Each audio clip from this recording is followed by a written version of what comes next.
Hello students, good morning all of you. कैसे हो बच्चों? हमने बेटा कल डिस्कस किया था सेकंड लॉ ऑफ थर्मोडायनामिक्स। अलग अलग लोगों ने अपनी अपनी स्टेटमेंट्स दी। केल्विन ने अपनी स्टेटमेंट दी। क्या थी स्टेटमेंट इसकी? याद है सबको? It is impossible to transfer heat from इस बॉडी और to obtain continuous amount of work from its system by lowering its temperature below its surroundings, right? फिर क्लॉसियस की स्टेटमेंट थी कि हम किसी बॉडी से हाई से लो तो ट्रांसफर कर सकते हैं, पर लो से हाई हीट ट्रांसफर करने के लिए हमें एक्सटर्नल एजेंट और मशीन की ज़रूरत है। प्लैंक की स्टेटमेंट क्या थी कि कोई भी चीज़, जो मशीन है, जो डिवाइस है, जो सिस्टम है, उसकी 100% एफिशिएंसी नहीं हो सकती। हमने हीट इंजन देखा कि एक ऐसा डिवाइस है जो मैकेनिकल एनर्जी में कन्वर्ट करता है किसको? हीट एनर्जी को। इसके डिफरेंट मेन कंपोनेंट्स क्या है? Source of heat, sink of heat, working substance. Working substance source से हीट एक्सट्रैक्ट करता है, कुछ काम करता है, हीट रिजेक्ट करता है। Source, insulating pad, sink, gas. Gas working substance है, ठीक है, और साइक्लिकली ये चलता है। फिर कार्नोट हीट इंजन, सबसे एफिशिएंट इंजन जो है, अलग अलग मॉडल्स में से सबसे एफिशिएंट इंजन जो माना गया है वो कौन सा माना गया है? कार्नोट हीट इंजन, ठीक है। और 4 स्टेजेस पे ये काम करता है। कौन कौन सी stages? Isothermal expansion, adiabatic expansion, isothermal compression और adiabatic compression. P1 V1 T1 से चलते चलते चलते वापस किस पे आता है? P1 V1 T1 पे। साइक्लिक प्रोसेस जो है। तो आज हम कार्नोट हीट इंजन के बारे में मैं आपको डिटेल थियोरी एक्सप्लेन करने वाला हूँ। उसकी थियोरी पॉइंट्स हम प्रॉपरली लिखेंगे क्योंकि ये बहुत ही important subjective school wise paper के लिए आर्टिकल है, राइट। आइए स्टार्ट करते हैं बच्चा पार्टी। आज का लेक्चर कार्नोट हीट इंजन के बारे में, उसकी working.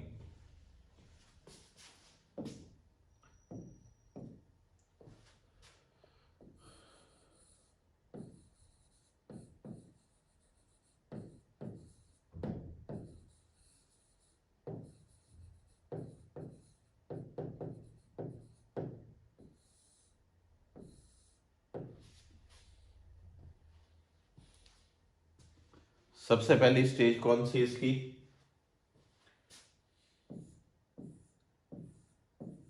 Isothermal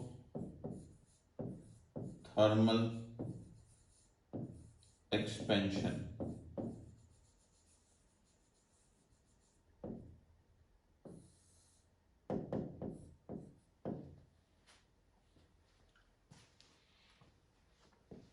In this stage,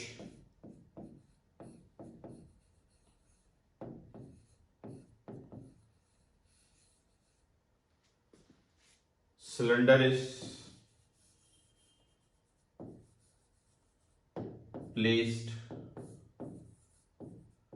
on source.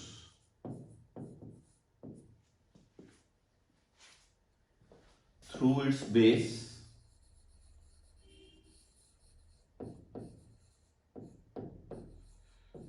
it absorbs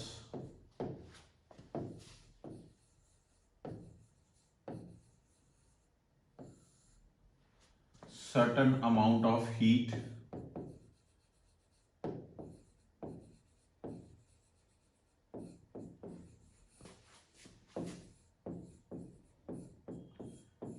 Q1 from source, जो कि एट टेम्परेचर क्या है? T1, ठीक है जी।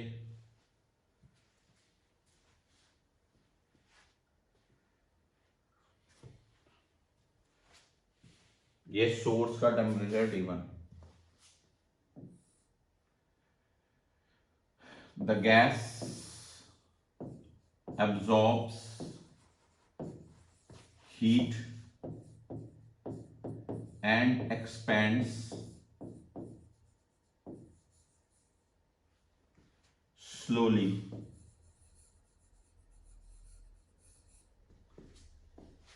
in such a way that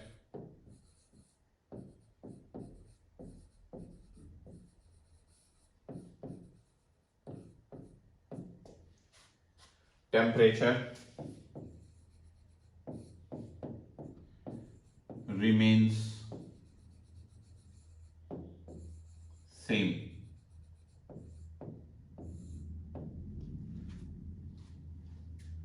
किसका? गैस का।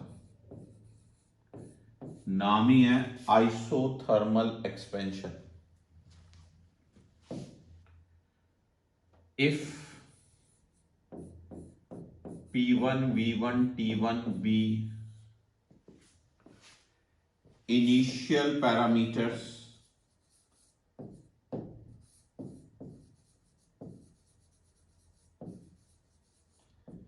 of gas and P2 V2 T1 B final parameters of gas,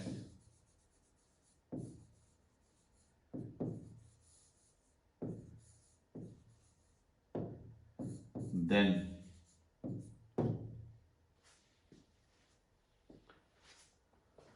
work done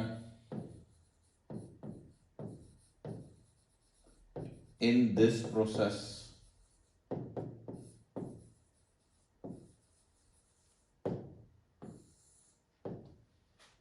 वो क्या होगा? W1 इक्वल टू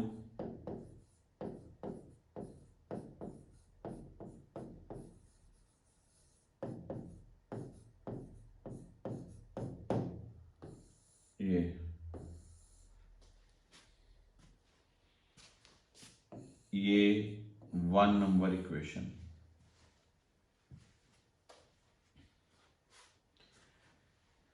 और यही जो वर्क है ये हीट होगी।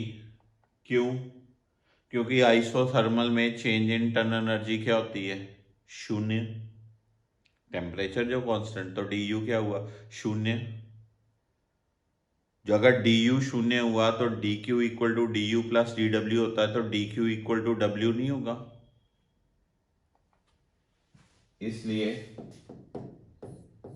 Q1 equal to W1 equal to this thing. अभी मैं इसको भी 1 नंबर ही डाल दूं, एक ही बात है।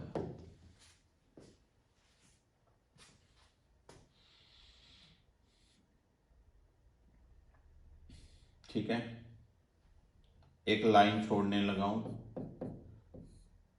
इस लाइन को अभी थोड़ी देर बाद एक्सप्लेन करता हूं कि ये लाइन क्या है। फर्स्ट स्टेज ये थी वर्किंग में आइसोथर्मल एक्सपेंशन। पढ़िए ध्यान से, समय लगा।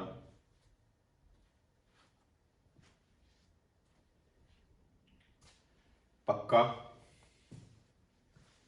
Second stage adiabatic expansion.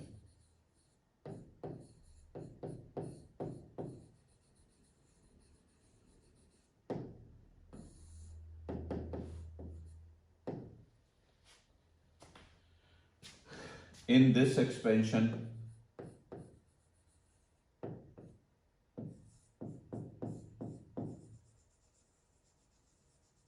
stage, cylinder is placed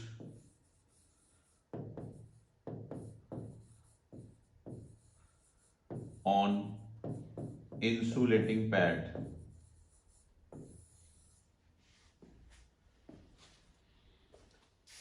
and it is isolated from its surroundings.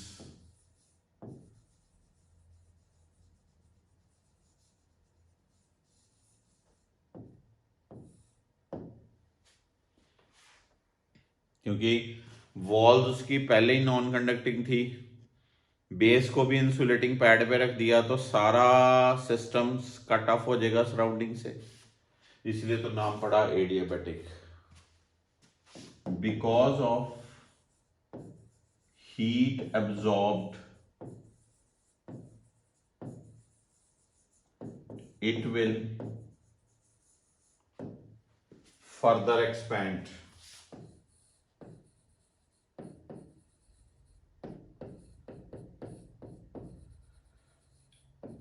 in such a way that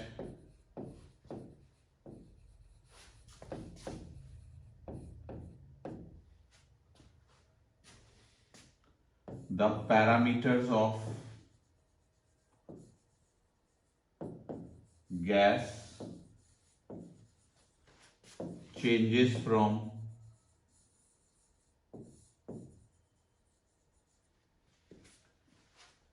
P2 V2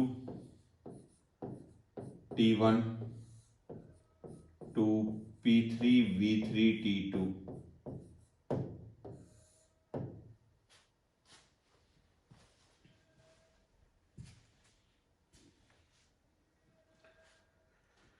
ठीक है जी।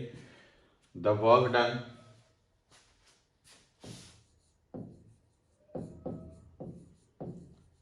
इन एक्सपेंशन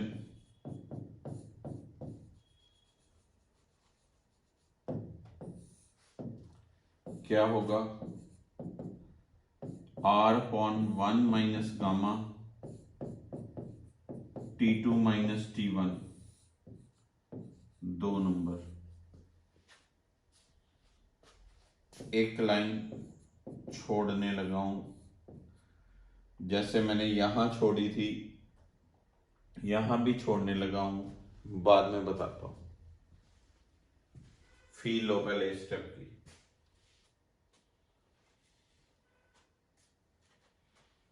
पहला स्टेप क्या, आइसोथर्मल एक्सपेंशन। कहां पे रखा, सिलेंडर को रखा इंसुलेटिंग पैड पे, और सॉरी सोर्स पे। उसके बाद सिलेंडर कहां पर आया, इंसुलेटिंग पैड पे। सोर्स से हीट ली हुई थी, जिसके कारण कुछ एक्सपेंशन होगी, क्योंकि सराउंडिंग से सिस्टम कट ऑफ हो गया, इसलिए इस एक्सपेंशन को बोलते हैं adiabatic expansion.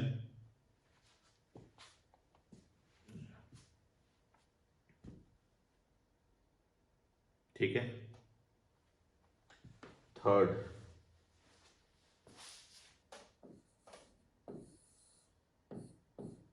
Isothermal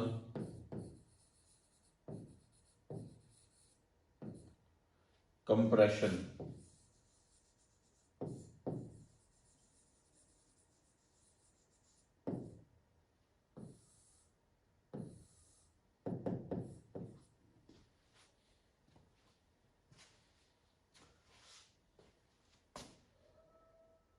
In this stage,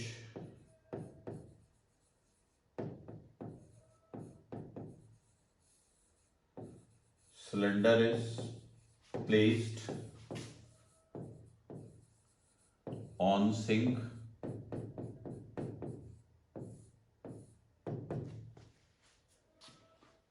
piston is pushed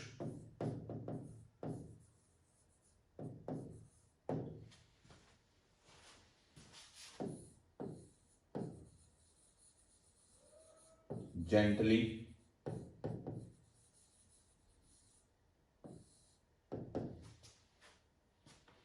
so that some amount of heat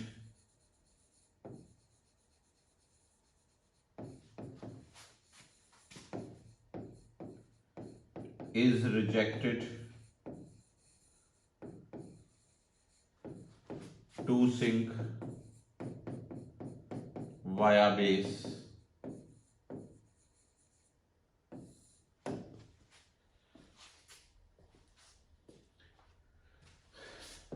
in such a manner that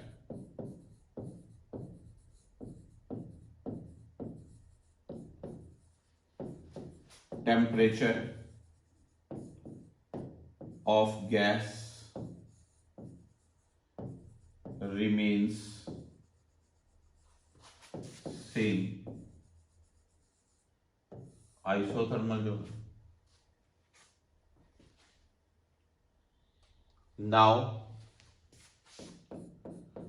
the parameters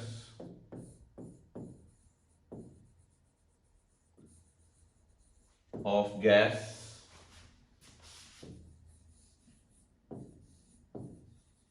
will change from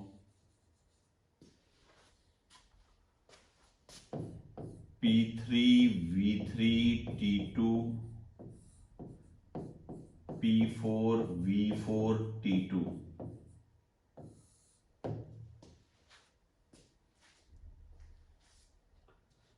ठीक है, पक्की बात, पढ़ो।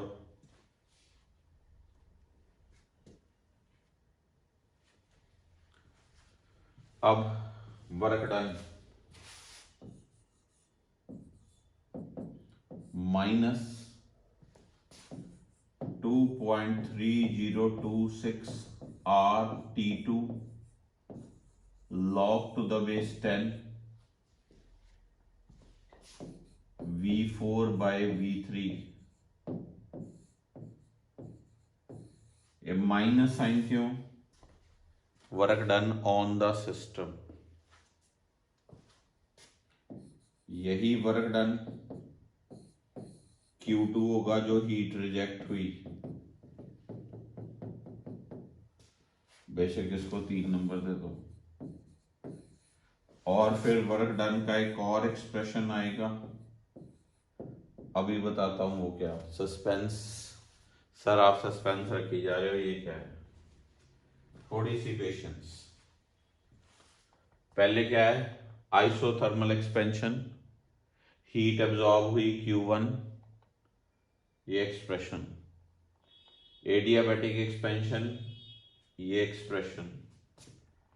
आइसोथर्मल कंप्रेशन, वर्क का नेगेटिव एक्सप्रेशन। ठीक है। Number 4,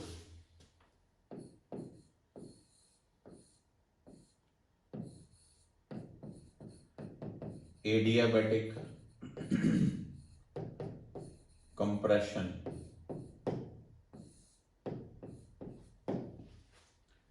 adiabatic compression. ठीक है। In this stage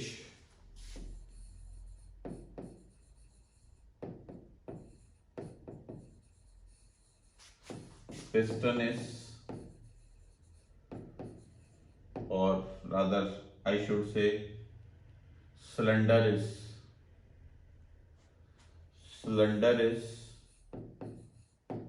placed again on insulating pad,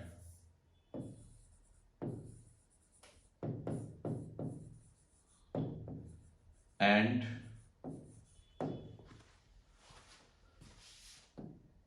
as piston is already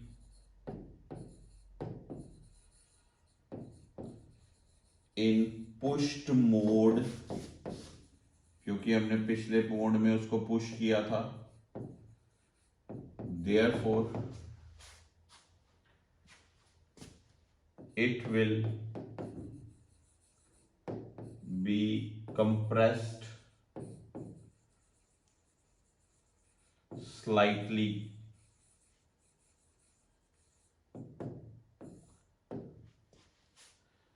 and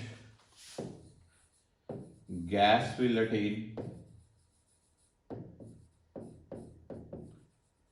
its initial state.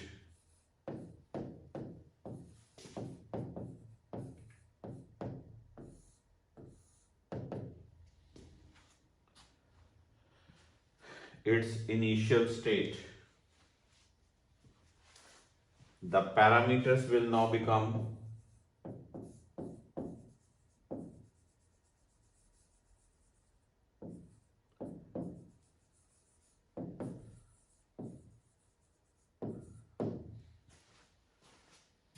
P4, V4, T2 to P1, V1, T1.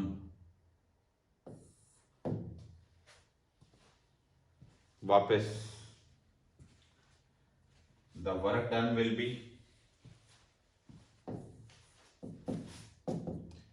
minus R over 1 minus gamma T1 minus T2.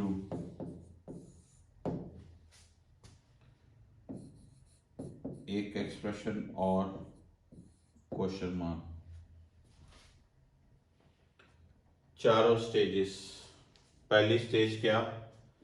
Isothermal expansion P1 V1 T1 से P2 V2 T1. Adiabatic expansion P3 V3 T2. Isothermal compression P4 V4 T2. P1 V1 T1. कहां से चला था? P1 V1 T1 से कहां पर पहुंचा? P1 V1 T1. 4 stages complete. ठीक है, आइए पहले इस चीज को जज करें.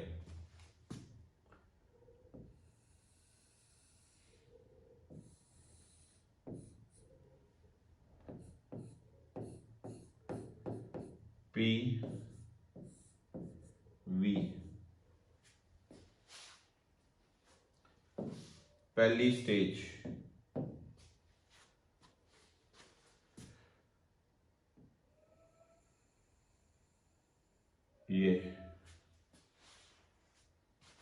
ये पॉइंट नाम दे रहा हूं A.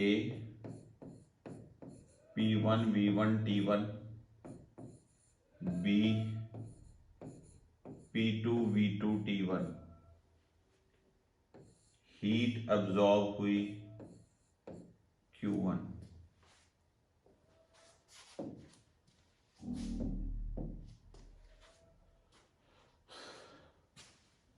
इसको अगर मैं ऐसे डॉटेड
ये मैं नाम दूं ABMN.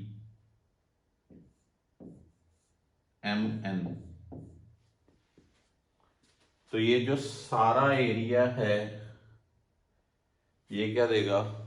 वर्क डन नहीं देगा, पीवी के नीचे वाला एरिया. तो मैं अपना ये फिलअप भरने लगा हूं. Work done equal to area enclosed under ABMNA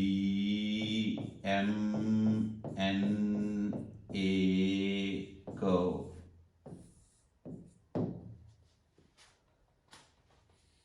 ABMNA curve.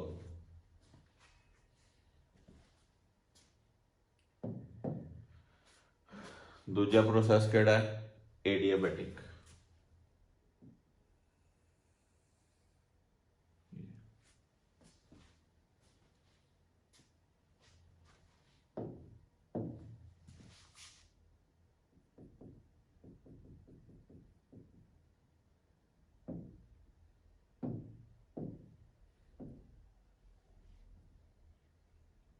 MnL। ये कोऑर्डिनेट्स क्या हुए? P3 V3 T2 C point. पहला कौन सा प्रोसेस? आइसोथर्मल। दूसरा कौन सा? एडियाबैटिक। तो मैं एरिया कैसे बोल सकता हूं? BCLMB। फिलअप बनने लगा हूं दिस थिंग।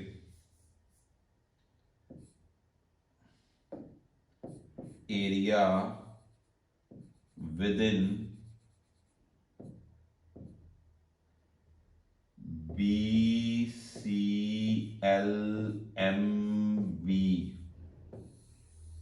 करो, चेक करें। BCLMB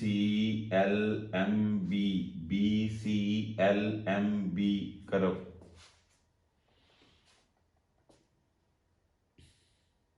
ठीक है, पक्का पता चल गया? क्योंकि कौन सी डायग्राम है ये? PV diagram. पीवी डायग्राम के नीचे वाला एरिया क्या देता है? Work done. तीसरा प्रोसेस कौन सा?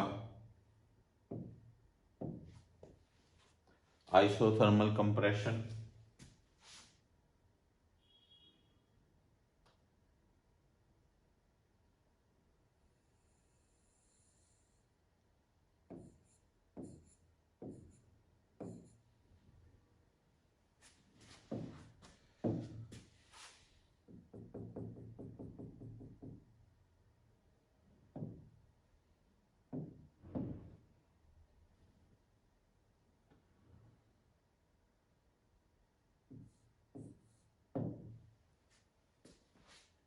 ये डी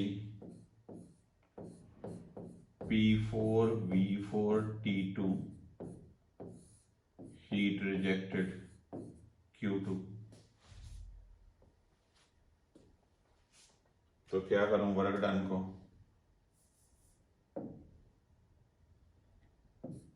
एरिया विदिन और एरिया बिलो, बिलो लिखना चाहिए मेन। केड़े कोऑर्डिनेट्स? CLKDC।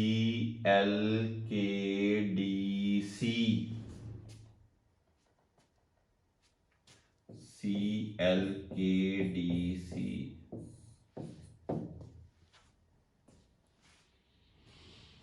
ठीक है, पक्की बात? पक्का? ये देख लो सारे अब फिलअप्स क्लियर हो रहे। लास्ट प्रोसेस केड़ा है? Adiabatic compression. किस पे आएगा वो?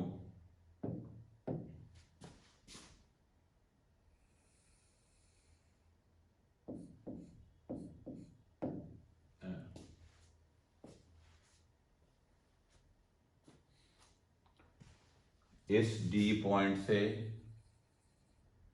ए पॉइंट पे। एरिया कौन सा? ADKNA।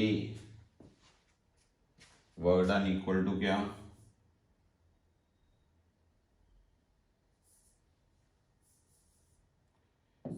Area ADKNA। Area ADKNA। ये चीज ए से बी, बी से सी, सी से डी, डी से ए, पूरा साइक्लिक प्रोसेस। पहले बताओ, पता चला? पहला वर्क क्या? Isothermal expansion. दूसरा वर्क क्या? Adiabatic expansion. तीसरा वर्क क्या? Isothermal compression. चौथा वर्क क्या? Adiabatic compression. ये पूरे साइकिल का वर्क, पूरे साइकिल का वर्क। ठीक है जी, ये क्लोज कर्व नजर आ रही है आपको? श्योर? ये इंडिविजुअल स्टेजेस की कंटेंट था। तो अगर मैं कहूं, अब ध्यान से सुनिए, net work done for one complete cycle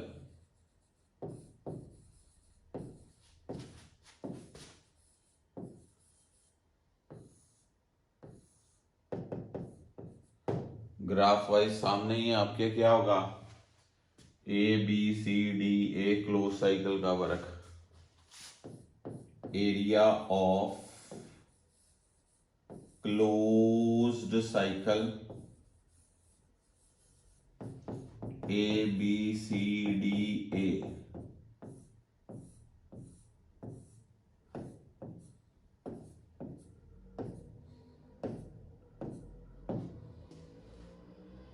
ठीक है, पक्की बात। Area of close cycle ABCDA, पर वहां से network done mathematically W1 plus W2 plus W3 plus W4,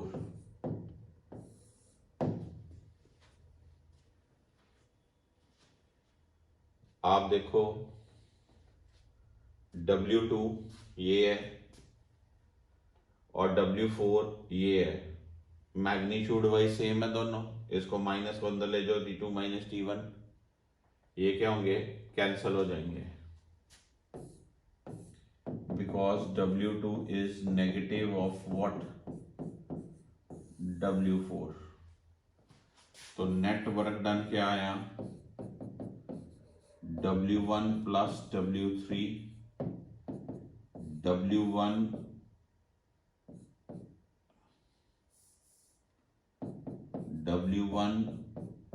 minus of actually W3, what is this, Q1 minus what, Q2, यानी कि net work done क्या आया, heat absorbed minus heat rejected.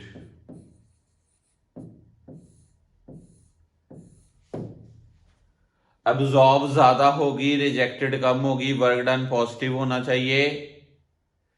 Cyclic process है, work done क्या आया, positive आएगा, सारी बातें सेटिस्फाई।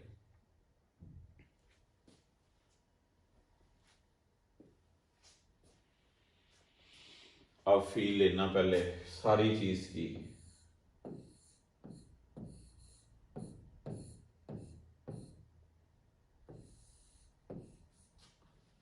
P1 V1 T1 से चीज गई क्या, P2 V2 T1 पे, कौन सा process, isothermal expansion, V2 greater than V1, P2 less than क्या, P1। चेक कर लो डायग्राम में,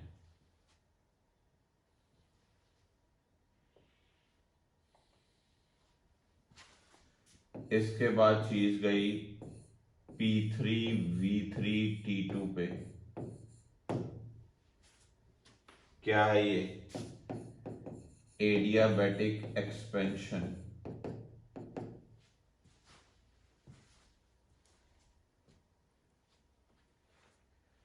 V3 greater than V2, P3 less than P2, T2, T2 उधर तो T1 T1 सेम रहा, T2 लेस देन क्या, T1, क्योंकि एक्सपेंशन होगी तो टेम्परेचर फॉल करेगा। सारी चीज फील आनी चाहिए मैथमेटिकली।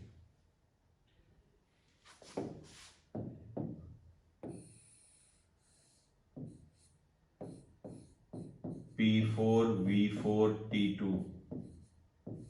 कौन सा प्रोसेस, आइसोथर्मल कंप्रेशन,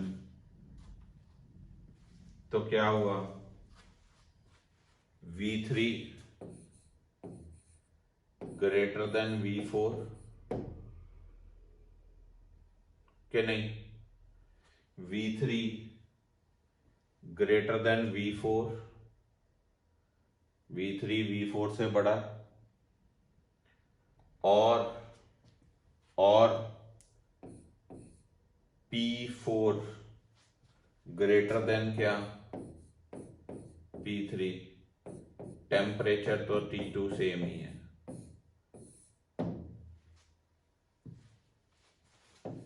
वापस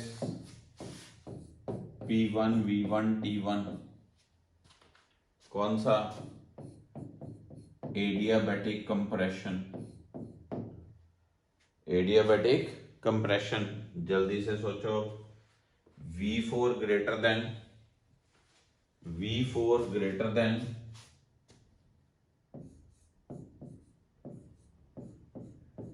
V1, P4 less than P1, ठीक है जी, P4 लेस देन क्या, P1, और टेम्परेचर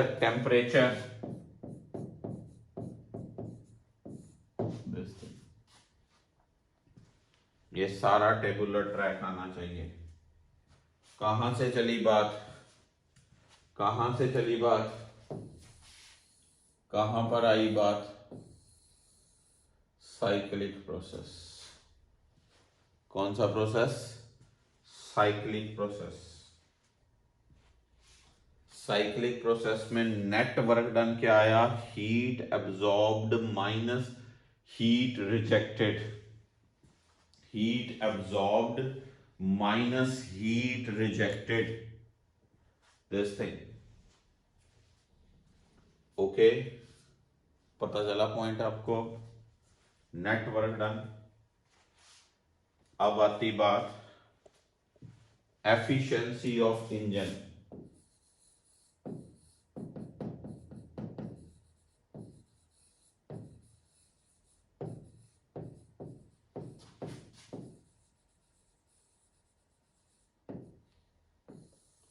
सिंबल होता है उसका ईटा।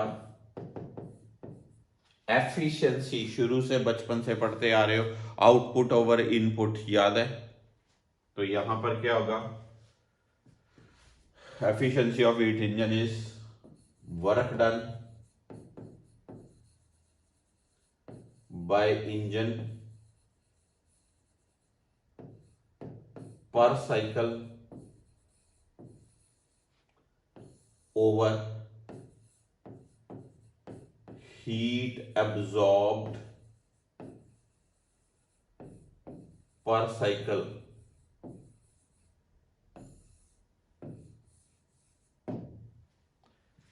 यानी कि efficiency is given by W by Q1,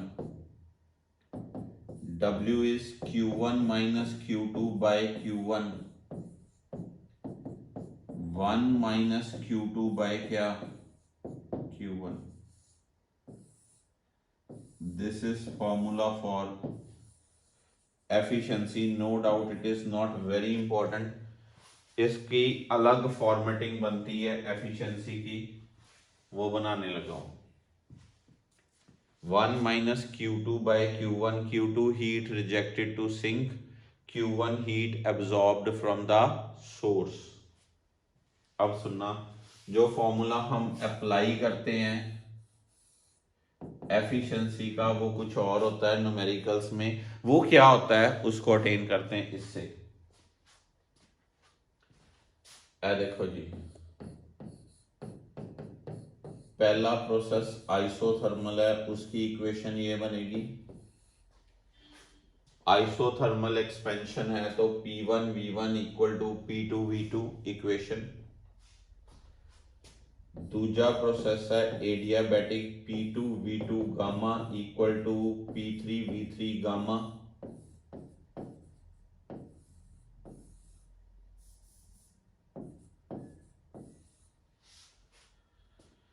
तीसरा प्रोसेस क्या है? आइसोथर्मल कंप्रेशन, यानी कि P3V3 इक्वल टू P4V4। चौथा क्या है? Adiabatic compression, P4V4 gamma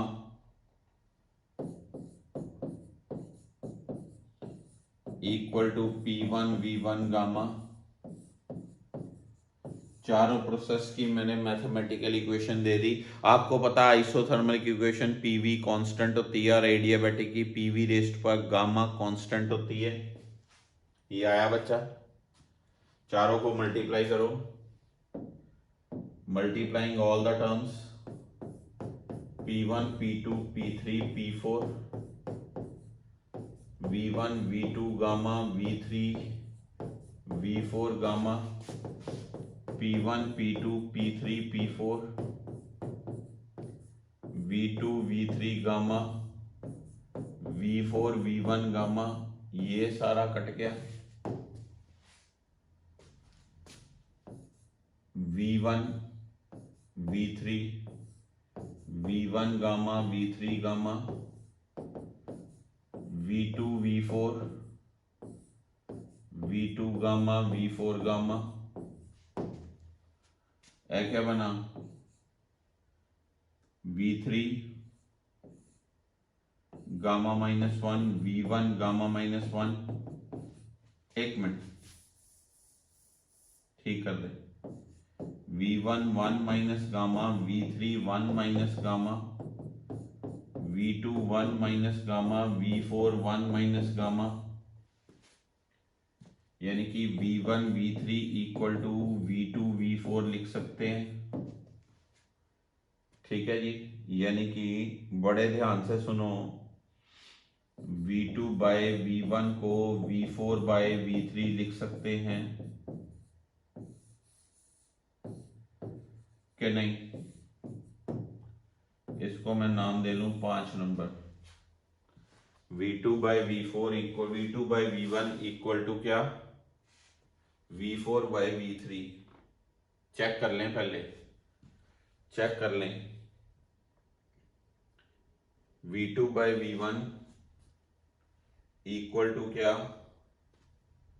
this thing check कर लो पहले। V1 V2 V3 V1 V3 V1 gamma V3 gamma V2 V4 V2 gamma V4 gamma 1 minus gamma 1 minus gamma 1 minus gamma 1 minus gamma V1 V3 V2 V4 V1 V2 by V1 इथे गड़बड़। V2 by V1 equal to क्या? V3 by V4। 5 number, गलती नहीं होनी चाहिए कोई। पता चला? पक्का पक्का। अब इधर देखो, Q1 का एक्सप्रेशन क्या था? V2 बाय V1 इन्वॉल्व हो रहा है। अगर मैं यहां पर V2 बाय V1 को V3 बाय V4 के किया, taking log on both sides, log to the base 10 V3 by V4 लिख सकता हूं। एक ही बात है। ठीक है जी। आपको पता है Q1 का एक्सप्रेशन क्या है? 2.3026 RT1 log to the base 10 V2 by V1। Q2 का एक्सप्रेशन क्या है? Q2 का एक्सप्रेशन माइनस है, minus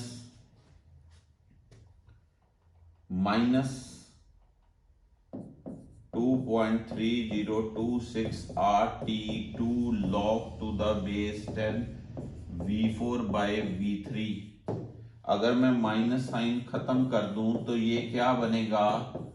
RT2 log to the base 10 V3 by V4। Q2 by Q1 करें 2.3026 RT2 log to the base 10 V3 by V4 over 2.3026 RT1 log to the base 10 V2 by V1। ये सारा cut गया, ये cut गया, ये भी cutting कर रहा हूं यूजिंग दिस इक्वेशन। इसको यूज किया मैंने, तो फिर Q2 by Q1 किसके इक्वल आया? T2 by T1, यानी कि एफिशिएंसी क्या आएगी? 1 minus T2 by T1। This is most important for the efficiency, 1 minus T2 by T1। efficiency of engine is 1 minus Q2 by Q1 or 1 minus T2 by T1।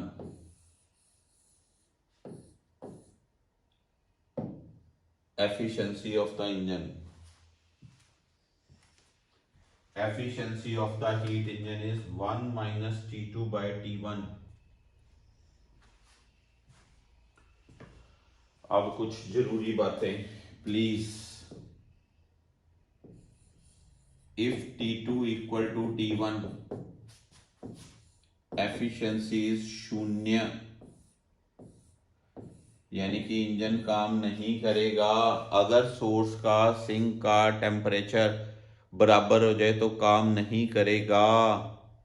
Kelvin की statement हम system से तभी काम ले सकते हैं जब उसका टेम्परेचर सराउंडिंग के टेम्परेचर से ज्यादा होगा।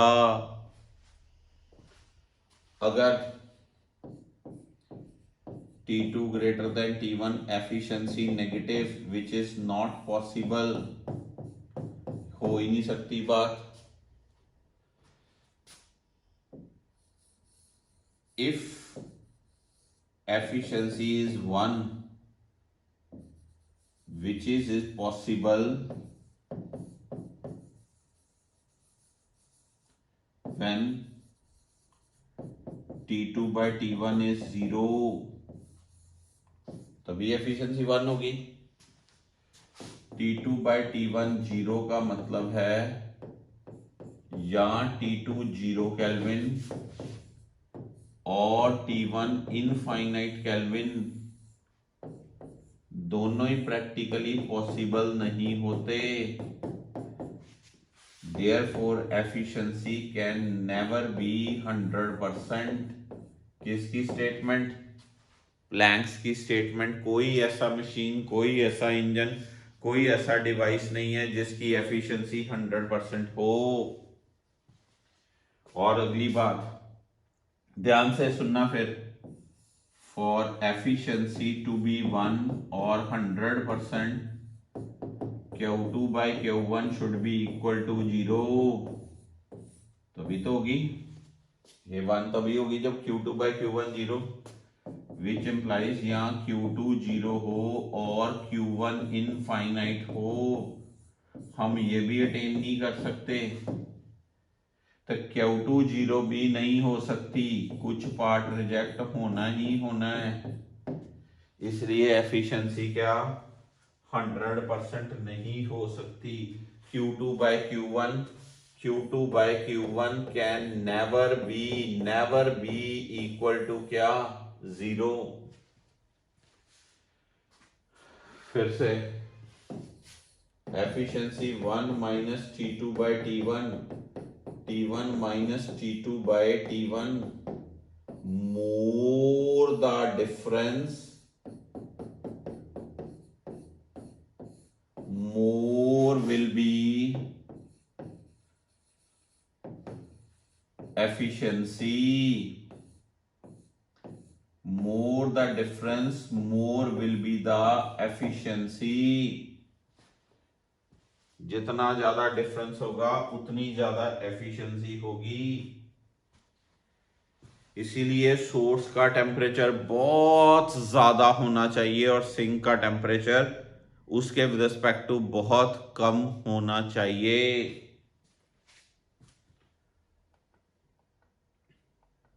ये स्टेप्स देखो पहले एफिशिएंसी के।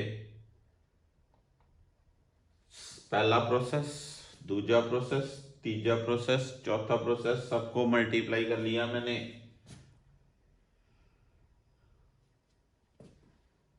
अगर ये बराबर है तो लॉग ले लेंगे, वो भी वैलिड है। Q1 का एक्सप्रेशन ये है, Q2 का एक्सप्रेशन ये है, ये माइनस साइन है, ये log V4 बाई V3 है, माइनस को अंदर लेके गए उल्टा हो गया log V3 by V4, Q2 by Q1 कर दिया, ये कटिंग होगी बराबर है T2 बाई T1। तो एफिशिएंसी क्या बनी 1 माइनस T2 बाई T1। अगर T2 T1 के बराबर हो तो एफिशिएंसी शून्य, अगर T2 ग्रेटर देन T1 हो एफिशिएंसी नेगेटिव, नॉट पॉसिबल। अगर एफिशिएंसी को 1 चाहते हो which is possible only when this thing is 0, पर ये 0 का मतलब है ये चीज होना जो कि कभी नहीं हो सकता, इसलिए एफिशिएंसी 1 नहीं हो सकती, मींस 100% नहीं हो सकती। ना ही Q2 बाई Q1 0 हो सकता है। Q2 बाई 0 का मतलब Q2 0 और Q1 क्या इनफाइनाइट, दोनों चीजें पॉसिबल नहीं है। सो अब आपको पता चला कार्नोट हीट इंजन कितना लंबा कंटेंट है, सारा लिखना है। Working of engine, isothermal expansion, ये mathematically, adiabatic expansion mathematically, isothermal compression mathematically, adiabatic compression mathematically, net work done graphically भी और मैथमेटिकली भी। ग्राफ बहुत ध्यान से बनाना, ए बी आइसोथर्मल है, बी सी एडियाबैटिक है, सी डी आइसोथर्मल है, डी ए एडियाबैटिक है। एरो मायने रखते हैं, एरो यहां से यहां, यहां से यहां, यहां से यहां, यहां से यहां ऐसे आएगा। नेट वर्क डन आया heat absorbed minus heat rejected, ठीक है। ये चारों प्रोसेसेस का लिंक, टेम्परेचर, प्रेशर, वॉल्यूम का वेरिएशन पता होना चाहिए। एफिशिएंसी क्या है, एक्सप्रेशन लिखा, Q2 बाई Q1 को T2 बाई T1 के अकॉर्डिंगली कोरिलेट कैसे कराया, ये इक्वेशंस बना के। सो बच्चा पार्टी ये था सारा कार्नोट हीट इंजन, उसकी working. Highly highly highly important article for your school papers. Objectives के लिए एफिशिएंसी के ऊपर न्यूमेरिकल आता होता है, बहुत बढ़िया न्यूमेरिकल होते हैं, थोड़ा ध्यान से करिएगा। Hopefully today's lecture is clear to all of you, ठीक है। कुछ क्वेश्चन शेयर करने हैं अब मैंने थर्मोडायनेमिक्स के ऊपर, पूरे प्रॉपरली सॉल्व करिए ताकि चैप्टर की ग्रिप बन सके। Thank you so much guys for today's lecture, God bless you all.